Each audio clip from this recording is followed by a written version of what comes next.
Thanks, Rebecca. This high-tech mic stand. Do you remember the playground? Do you remember the first time that recess bell rang and you joined over 100 or more kids all racing to the playground toys? Close your eyes and remember your wary excitement as you see the big kids pushing that merry-go-round just as fast as it will go. Do you remember how threatening it seemed to leap from the ground and grab hold of that cold steel bar? Spinning so quickly past your face that all you could see was a blur? What went through your mind? I can tell you that my mind raced. I tried to take every variable into account. The loose sand that led straight into the muddy moat of puddles separating terra firma from the blazing fast metal. The giggling and laughing of kids twice my age that taunted me and yelled, "You'll never make it." I didn't want it bad enough that first day. The feeling of lying in the middle of it, as it spun recklessly in circles, making a kaleidoscope of the sky. But I wanted it. Want became need. I needed the rush of the wind in my wild hair as I clung for my life against physical forces I could feel, but would not truly understand in a scientific sense for years to come. I didn't have enough strength in all the muscles of my tiny body to propel that giant metal beast at the speeds that the older kids could produce. If I could only make that jump. As I got older, college became a similar situation. It started about sophomore year. I soon realized that just as my tiny legs were no match for the spinning marble on the playground, my pathetic financial situation was no competition for the academic world, which now felt just as out of reach. Here I was on the edge of adulthood, the only experience driving me, the desire to escape 1,000 voices telling me, "You'll never make it." The information that had been instilled in my brain was not that of encouragement and success. What had been put into me had been then democratized into my very soul was that of failure. The shouting, echoing voices of stepfather after stepfather prophetically announcing my future demise. And as soon as I stood on the edge of adulthood, I felt the same swell of emotions. My palms sweat. My anger turned to bitterness, and I accepted that my legs couldn't keep up with my goals.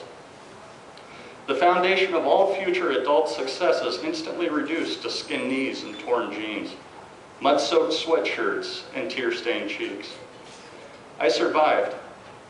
Failure after failed sorry attempt, I got stronger. I built a foundation without that education. I leapt into adulthood, and every new pair of torn jeans instead of scars on my knees. I learned to wipe away the tears, force back the voices echoing failure in my head, and keep trying.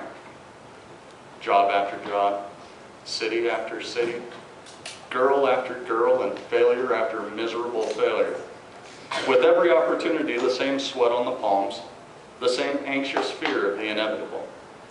Until one day it finally happened. A deadpan epic fail found me as a newly married homeowner in a market on the verge of collapse. No way out of a mortgage, and no option for taking my bag full of tricks further down the same career path. My meager foundation for adult stability was exhausted, and here I was back on the playground, watching that merry-go-round with awe and excitement. Another shot at leaping into college and getting that education. But I had to make that jump.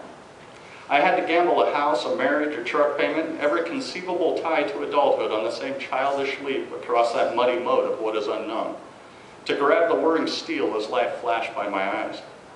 I didn't end up with skin knees. All of a sudden, the voices began to get quiet.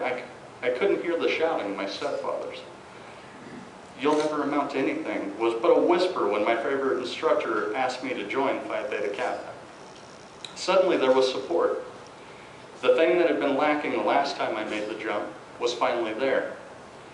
As I was finally climbing to my feet to grab the handrail, picking myself up off the deck and trying to catch my breath from what was surely my utter demise as a man, here was a hand saying, "You should join. I think you'd be a great fit. You are all here to be inducted tonight because you will be a great fit. You are here because regardless of how many times you have jumped and crashed, ran and tripped, tried and failed, you persevered and achieved excellence.